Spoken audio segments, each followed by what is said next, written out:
σας ευχαριστούμε όλους ειλικρινά που βρίσκεστε εδώ. Σκοπός μας είναι να αξιοποιήσουμε όλους εκείνους τους μηχανισμούς που προκύπτουν μέσα από τα ευρωπαϊκά προγράμματα προκειμένου να ανταπεξέλθουμε στα νέα δεδομένα. Η κλιματική κρίση δημιουργεί νέες σύνθετες προκλήσεις που απαιτούν καλύτερο σχεδιασμό, συνεργασία και συντονισμό.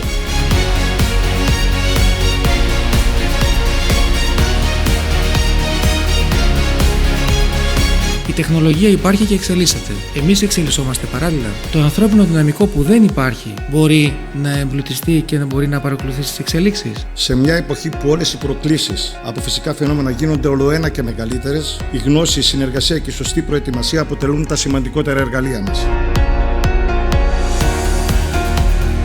Οι φυσικές καταστροφές που βιώσαμε τα τελευταία χρόνια και ιδιαίτερα το τελευταίο διάστημα μας δίδαξαν ότι η πρόληψη, η σωστή προετοιμασία και η γρήγορη αποκατάσταση αποτελούν βασικές προϋποθέσεις για να προστατεύσουμε τις πόλεις μας. Πάρα πολλά χρόνια πλημμυρίζουμε χωρίς να έχουμε βρει τη λύση. Το πιο σημαντικό για μας είναι η ανθρώπινη ζωή. Και θεωρώ ότι δεν πρέπει να αφήνουμε τα πράγματα στην τύχη τους. Το αποτέλεσμα των έργων να επισημάνουμε ότι δεν αφορά μόνο την ενίσχυση των περιφερειακών θεσμών, αλλά κυρίως είναι έργα τα οποία ενισχύουν με τη χρηματοδότησή τους με απτά και πολύ μετρήσιμα αποτελέσματα.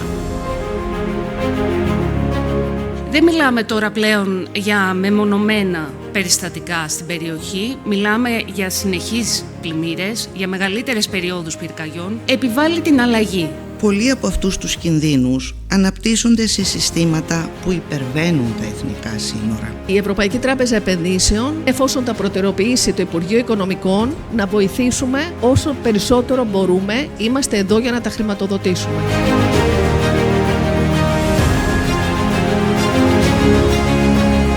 Η Σαμοθράκη δεν φημίζεται για τις παραλίες της. Δύο είναι οι παραλίες της, οι μεγάλες και οι πολύ ονομαστές. Η μία είναι αυτή. Έχουμε στερηθεί λοιπόν την παροχή στους επισκέπτες μας μια από τις δυο μεγάλες και καλές παραλίες του νησιού. Καταλαβαίνετε τις οικονομικές συνέπειες και αυτό το θέμα είναι ότι χρονίζει από το 2017 έως σήμερα. Nature-based solutions. Εν αντιθέσει με παλιότερες τακτικές επιθετικές απέναντι στη φύση, σήμερα οι παρεμβάσεις αυτές προσπαθούν να αξιοποιούν τις ιδιότητες της φύσης για να αντιμετωπίσουν όχι μόνο περιβαλλοντικές προκλήσεις, αλλά και κοινωνικο-οικονομικές. Συζητάμε τα αποτελέσματα, κουβεντιάζουμε αν θα πάρουμε καλές ή όχι αποζημιώσεις, αλλά δεν μελετάμε τα αίτια που δημιουργούν αυτά τα προβλήματα.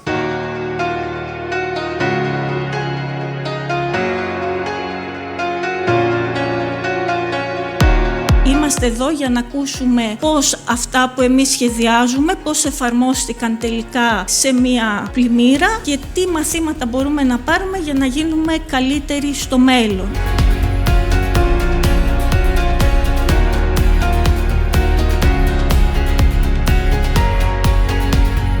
Η οικοϊδρολογία λοιπόν αυτά ακριβώς τις αρχές πρεσβεύει, πώς θα λειτουργούσε ο Εύρος αν είχαμε έτοιμες ζώνες εκτόνωσης, αν είχαμε ζώνες στις οποίες θα μπορούσε το γεγονός και το νερό να διοχετευθεί. Το πιο κρίσιμο από αυτά για τον Εύρο είναι η διασυνοριακότητα. Εάν δεν μπορούμε να λύσουμε επαρκώς το πρόβλημα αυτό, δηλαδή να συνοηθούμε με τη Βουλγαρία και την Τουρκία, ποτέ δεν θα λυθεί το πρόβλημα.